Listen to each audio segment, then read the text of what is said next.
Hello दोस्तों, स्वागत है आपका आपके अपने YouTube channel one step for education में। और ये जो टॉपिक है आपके सामने आज, कार्बोहाइड्रेट का।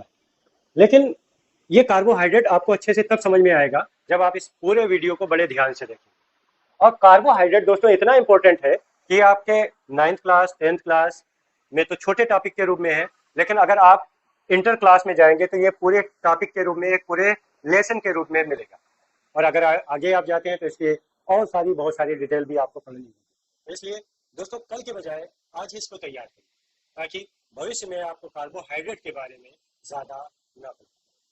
ठीक है, तो दोस्तों शुरू करते हैं कार्बोहाइड्रेट। देखिए, जितने भी जीव जंतु, पेड़ पौधे, सबको ऊर्जा चाहिए। और ऊर्जा उन्हें किससे मिलती है? कार्बोहाइड्रेट से। किसी ना किसी रूप में कार्बोहाइड्रेट से वो ऊर्जा प्राप्त करते हैं और उस ऊर्जा का उपयोग अपनी जैविक क्रियाओं में करते हैं। अगर ये ऊर्जा ना मिले तो अपनी जैविक क्रियाएं नहीं कर सकते। अपनी जैविक क्रियाएं नहीं कर सकते तो जीवित नहीं हो सकते। तो सिंपल सी बात है कि कार्बोहाइड्रेट जीव जंतु, जितने भी पेड़ पौधे हैं, जीव जंतु हैं, उनके लिए, सबके लिए बहुत इंपॉर्टेंट है। इसके बगैर उनकी जैविक क्रियाओं के लिए जो ईंधन, जो ऊर्जा चाहिए, वो कभी प्राप्त नहीं हो सकती। तो आइए शुरू करते हैं कार्बोहाइड्रेट को।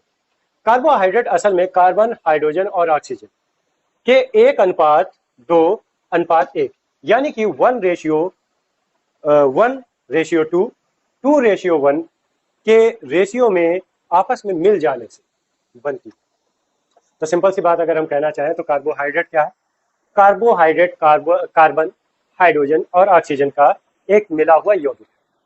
सिंपल सी बात। अब कार्बोहाइड्रेट की अगर हम बात करें तो कार्बोहाइड्रेट को हम सामान्य तरीके से दो हिस्सों में बांटते हैं।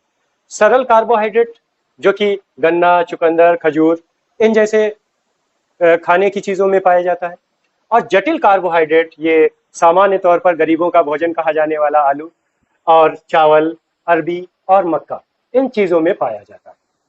मतलब ये है कि अगर हम देखें तो हमारे पास कार्बोहाइड्रेट के जो स्रोत हैं वो प्राकृतिक रूप से बड़ी मात्रा में उपलब्ध है। और बड़ी मात्रा में उपलब्ध होने के साथ साथ ये बड़ी तादाद में और सरलता से मिलने वाले पदार्थों में भी उपलब्ध है। तो दोस्तों, नेचर का सिस्टम यही तो है कि उसने क्या किया, हमें कार्बोहाइड्रेट की सबसे अधिक आवश्यकता थी तो उसे ऐसी सरल चीजों में रख दिया कि हम उन्हें ज्यादा जटिलता के साथ प्राप्त ना करें। तो इसीलिए दोस्तों देखते हैं कि आलू है या ये बेसिक जो छोटी छोटी चीजें हैं, ये जनरली सभी को आसानी से उपलब्ध हो जाती है। ठीक, तो इसका मतलब ये हुआ कि कार्बोहाइड्रेट को प्राप्त करना प्रकृति से कोई मुश्किल काम नहीं। सिंपल सा प्रोसेस ये है कि हमें प्राकृतिक चीजों को ग्रहण करना, बस इस बात का ख्याल रखना है कि वो पोषण के लायक हो, नुकसानदायक ना।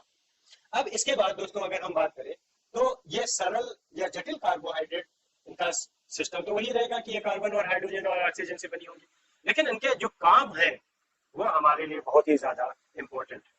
जैसे अगर हम कामों की बात करें तो पहला काम, अगर हम पौधे में और जंतुओं में बात करें तो पौधों में ये मंड के रूप में, यानी कि स्टार्च के रूप में, और अगर हम जंतुओं में बात करें तो ये ग्लाइकोजन के रूप में मौजूद होता है। और मंड का आप जानते हैं कि ये मंड या ग्लाइकोजन यही ऊर्जा में कन्वर्ट होता है और कन्वर्ट होकर के हमारी जैविक क्रियाओं में हमारी सहायता करता है। फिर दूसरी बात आती है कोशिका कला, संयोजी ऊतक निर्माण में। कोशिका कला का मतलब क्या है? Cell membrane. सेल मेम्ब्रेन का मतलब क्या है? जैसे सिंपल सी एक बात है कि अगर हमारे शरीर को देखा जाए तो इसके ऊपर स्किन है। स्किन का काम क्या है? स्किन के दो काम। पहला काम हमारे शरीर को सुरक्षित रखना, सेल मेम्ब्रेन का भी काम यही है। दूसरा काम गैर जरूरी चीजों को, जटिल कार्य, जो अपशिष्ट पदार्थ है, उन अपशिष्ट पदार्थों को शरीर से बाहर निकालना। ठीक इसी तरह से सेल मेम्ब्रेन यानी कि जो कोशिका कला है, यह कोशिका की सुरक्षा करती है, मतलब उसे सिक्योरिटी प्रदान करती है। और दूसरा काम क्या है इसका, जो है वो संयोजी ऊतकों को बनाना। ऊतक तो आप समझते हैं, कोशिकाओं के समूह को ऊतक कहा जाता है। जब ऊतक आपस में जुड़ते हैं, जैसे कई जगहों पर क्या होता है कि जब ऊतक आपस में जुड़ते हैं तब अंगों का निर्माण होता है। तो ऊतक जो जुड़ने के लिए ऊतक प्रयोग किए जाते हैं, जो जुड़ने का काम करते हैं, वो संयोजी ऊतक कहलाते हैं। संयोजी ऊतक का काम क्या होता है? ऊतकों को जोड़ना। ठीक, फिर इसके बाद अगर हम बात करें तो यही कार्बोहाइड्रेट कभी कभी जरूरत पड़ने पर वसा में बदल जाती है। वसा यानी कि फैट में कन्वर्ट हो जाती है।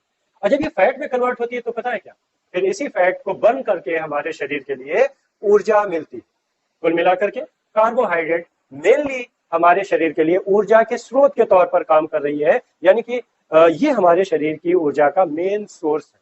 फिर इसके बाद अगर हम देखें तो ये हमारे आनुवंशिक पदार्थ डीएनए और आरएनए में भी डीऑक्सी राइबोस शर्करा और राइबोस शर्करा के रूप में उपस्थित होता है। डीऑक्सी राइबोस शर्करा और राइबोस शर्करा के रूप में। दोस्तों डीएनए के बारे में आप जानते हैं, डीएनए क्या है? आनुवंशिक पदार्थ है।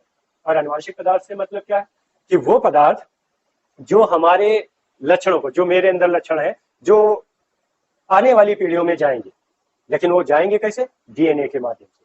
तो डीएनए क्या है? एक आनुवंशिक पदार्थ है जो संतति पीढ़ियों को में लक्षणों को मात्र पीढ़ी से ले जाता है।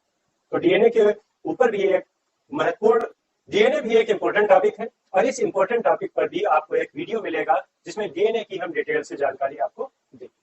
अब डीएनए के बाद अगर हम बात करें तो माओ में जब वो बच्चों का जन्म होता है तो उनके अंदर स्तन ग्रंथियों से क्या होता है?